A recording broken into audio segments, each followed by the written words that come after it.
Recorded Books presents an unabridged recording of Lord of the Silent by Elizabeth Peters, narrated by Barbara Rosenblat.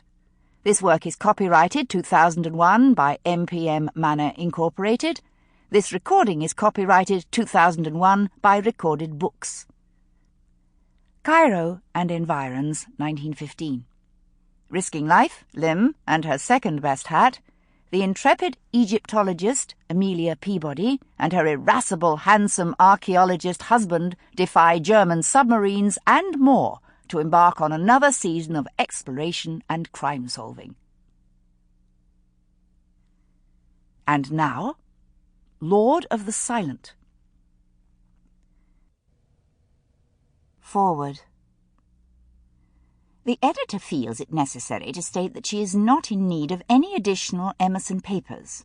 In recent months she has received documents purporting to answer this description. A cursory examination proved that they were unconvincing forgeries. She has, not to belabor the point, enough material to occupy her for several years, and she is presently on the track, but she will say no more.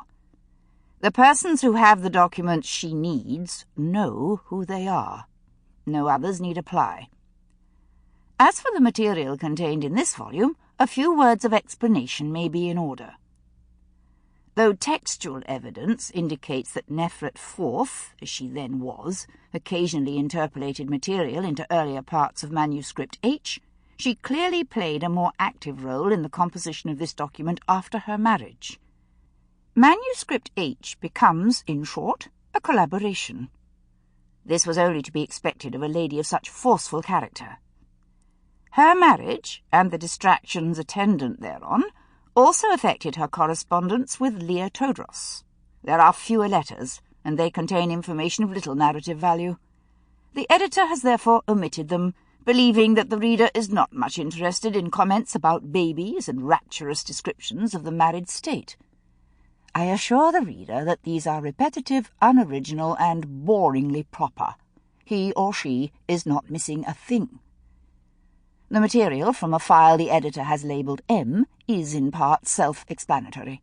There is no explanation of how certain sections came into Mrs. Emerson's hands. The editor has her own opinions on that point. The intuitive reader will no doubt draw his or her own conclusions.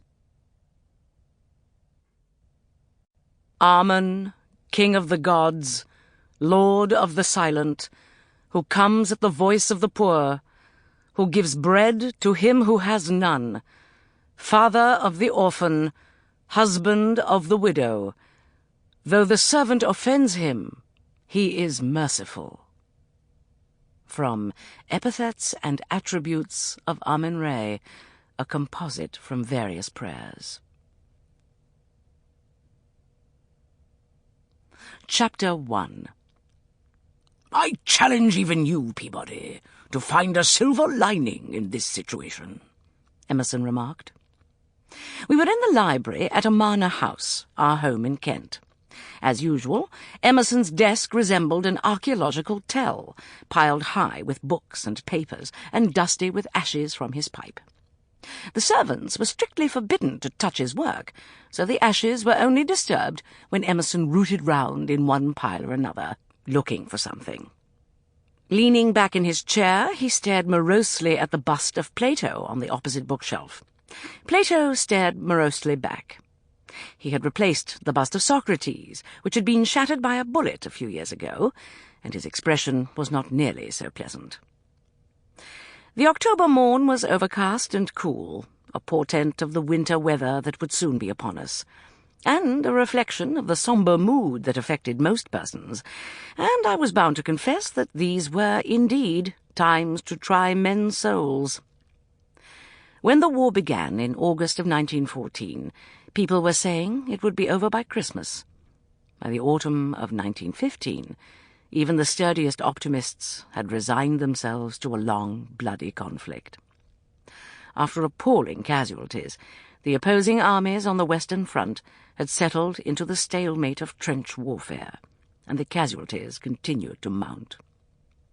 The attempt to force the Straits of the Dardanelles and capture Constantinople had been a failure. 100,000 men were pinned down on the beach. Sample complete. Ready to continue?